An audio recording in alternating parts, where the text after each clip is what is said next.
Guys, welcome to our channel mister సిస్నరీ. Bigg Boss Telugu season 8లో 12వ వారం ఎలిమినేషన్లో భాగంగా యష్మి ఎలిమినేట్ అయ్యింది. అయితే యష్మి ఎలిమినేట్ అయ్యి బిగ్ బాస్ స్టేజ్ మీదకి వచ్చిన సమయంలో host king Akkineni Nagarjuna special power అయితే ఇవ్వడం జరిగింది యష్మికి. ఆ స్పెషల్ పవర్తో ఒకరిని డైరెక్ట్గా 13వ వారంలోకి నామినేషన్ చేయొచ్చు అంటూ చెప్పడం అయితే జరిగింది.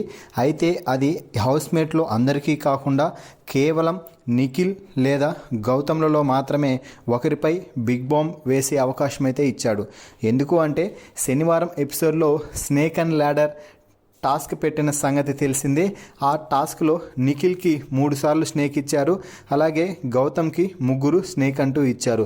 దీంతో వీరిద్దరిలో ఒకరిపై బిగ్ బాంబ్ వేయాలంటూ నాగార్జున చెప్తే ఇక యష్మి మరుక్షణం కూడా ఆలోచించకుండా ఆ బిగ్ బాంబ్ని గౌతమ్పై వేసింది. అయితే యష్మి అనుకోవచ్చు గౌతమ్ని నేను పోతూ కూడా నామినేషన్లో వేశాను అని. అయితే అది గౌతమ్కి ప్లస్ పాయింట్ అవుతుంది. ఇది 13వ వారం కాబట్టి మరో 2 వారాలు మాత్రమే ఓటింగ్ ఉంటుంది. ఈ సమయంలో టాప్ కంటెస్టెంట్ అలాగే టైటిల్ కొట్టాలనుకునే ప్రతి ఒక్కరూ కూడా నామినేషన్స్లోకి రావడం అతి ముఖ్యం. కాబట్టి గౌతమ్కి ఒక రకంగా బిగ్ బాంబ్ వేసి యష్మి హెల్ప్ చేసినట్టే. మరి గౌతమ్పై బిగ్ బాంబ్ వేసి 13వ వారంలో డైరెక్ట్గా నామినేట్ చేసిన యష్మిపై మీ అభిప్రాయాన్ని కామెంట్స్ రూపంలో తెలపండి.